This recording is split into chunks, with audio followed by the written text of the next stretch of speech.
Berjumpa lagi dalam permenungan kita edisi Kamis 18 Agustus 2022, Pekan Biasa ke-20. Bacaan-bacaan liturgi hari ini, bacaan yang pertama dari kitab Nubuat Yeskiel bab 36 ayat 23 sampai 28 dan bacaan Injil dari Injil Matius bab 22 ayat 1 sampai 14. Kedua bacaan liturgi hari ini menyampaikan dua pokok penting.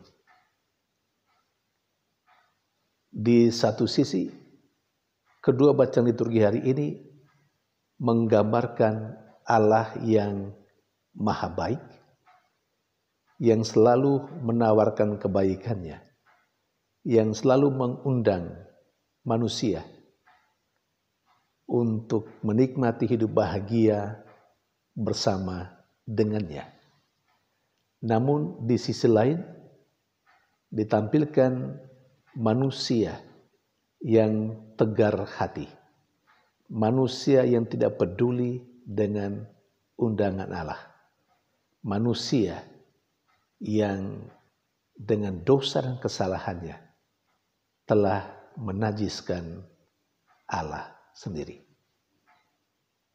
Saudari dan saudara yang terkasih, dalam bacaan yang pertama, Yahweh Allah Israel berkata kepada Yeskiel nabinya untuk datang kepada bangsa Israel dan mengatakan apa yang dipesankan Yahweh Allah Israel.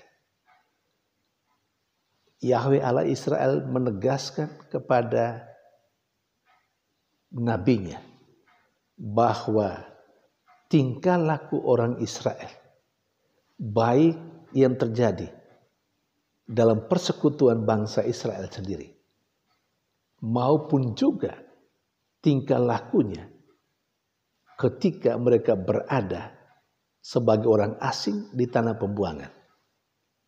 Tingkah laku sikap hidup mereka yang kurang baik, yang tidak taat kepada Allah, telah menajiskan nama Allah. Namun Allah dalam kebaikannya mengambil inisiatif untuk mentahirkan namanya itu dari tengah bangsa Israel. Saudari dan saudara yang terkasih,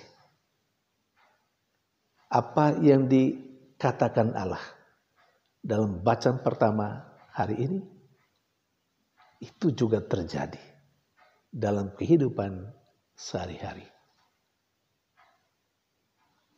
Bangsa Israel dahulu kala sekarang boleh kita katakan terjelma dalam bangsa Israel yang baru, yakni semua orang yang percaya kepada Allah dalam Yesus Kristus, dalam persekutuan dengan Roh Kudus. Sikap hidup manusia yang percaya juga kalau kita mau membandingkan tidak terlalu jauh berbeda dengan kehidupan, dengan sikap cara hidup bangsa Israel dahulu kala. Bangsa Israel telah menajiskan nama Allah karena mereka hidup dengan tingkah laku, dengan cara berpikir yang kurang berkenan pada Allah, yang hidup menurut maunya sendiri, yang tegar hati terhadap Allah. Dengan cara seperti itu, bangsa Israel sesungguhnya telah menajiskan Allah sendiri. Nah, kalau demikian, apa yang saya katakan tadi, bahwa sebagai Israel yang baru, sikap hidup kita tidak jauh berbeda dengan Israel yang lama, bangsa kepilihan Allah itu. Kalau tingkah laku hidupnya yang kurang baik menajiskan nama Allah, itu yang terjadi dalam bangsa Israel dahulu kala. Maka dengan cara yang sama, dengan cara hidup kita yang kurang baik, yang tidak berkenan dan tidak sesuai dengan ajaran Allah, kita sesungguhnya menajiskan nama Allah itu. Tetapi syukurlah, Allah yang kita iman, Yahweh Allah Israel itu adalah Allah yang maha baik. Allah yang selalu mengambil inisiatif mentahirkan namanya di antara bangsa Israel. Dan juga Israel yang baru, kita sekali yang percaya kepadanya saat ini. Allah melalui gerejanya menyiapkan sakramen baptis. Supaya orang-orang yang berdosa ketika dibaptis menjadi suci kembali. Menjadi manusia baru. Segala dosa dan kesalahan dihapus oleh Allah. Dengan cara itu Allah mentahirkan dirinya, mentahirkan namanya dalam diri orang-orang yang percaya kepadanya melalui sakramen baptis itu. Pada sisi lain, Allah juga selalu setiap saat menyiapkan sarana melalui gerejanya. Supaya namanya yang telah dinajiskan oleh tingkah laku hidup manusia yang tidak baik tertahirkan kembali melalui sakramen rekonsiliasi.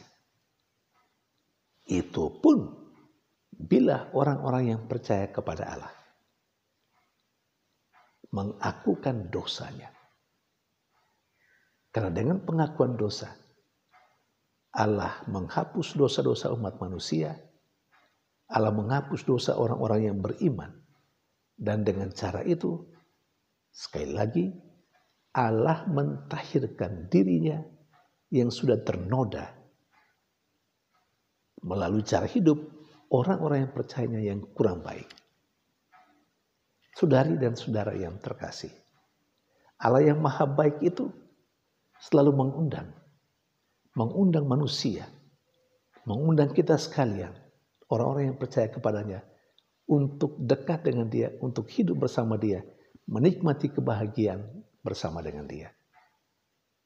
Namun melalui bacaan Injil hari ini, melalui perumpamaan yang diberikan kepada kita sekalian diingatkan bahwa banyak kali undangan Allah tidak dihiraukan. Dan itu sudah terjadi sejak bangsa Israel dulu. Dan sekarang juga dengan Israel yang baru, saya dan Anda, kita semua yang percaya kepada Allah, sering mengabaikan undangan Allah untuk menjadi orang yang baik. Undangan Allah untuk menikmati kebahagiaan bersamanya. Kita lebih banyak urus diri kita sendiri. Kita lebih banyak tidak repot dengan urusan Allah. Tidak repot dengan undangan Allah. Kita mau lebih repot dengan diri kita sendiri. Dengan kesenangan kita sendiri. Dengan aktivitas yang berguna untuk hidup kita sendiri. Saudari dan saudara yang terkasih. Kita diharapkan supaya jangan pernah mengabaikan undangan Allah setiap saat dalam kehidupan kita. Kita mungkin bertanya, bagaimana kita tahu bahwa Allah mengundang kita untuk hidup bahagia bersama dengannya? Allah memakai berbagai macam peristiwa. Allah memakai berbagai macam orang yang punya niat yang baik, yang membimbing kita, yang menasihati kita, yang menegur kita supaya meninggalkan cara hidup yang kurang baik dan membangun sebuah kehidupan yang baru yang lebih berkenan pada Allah.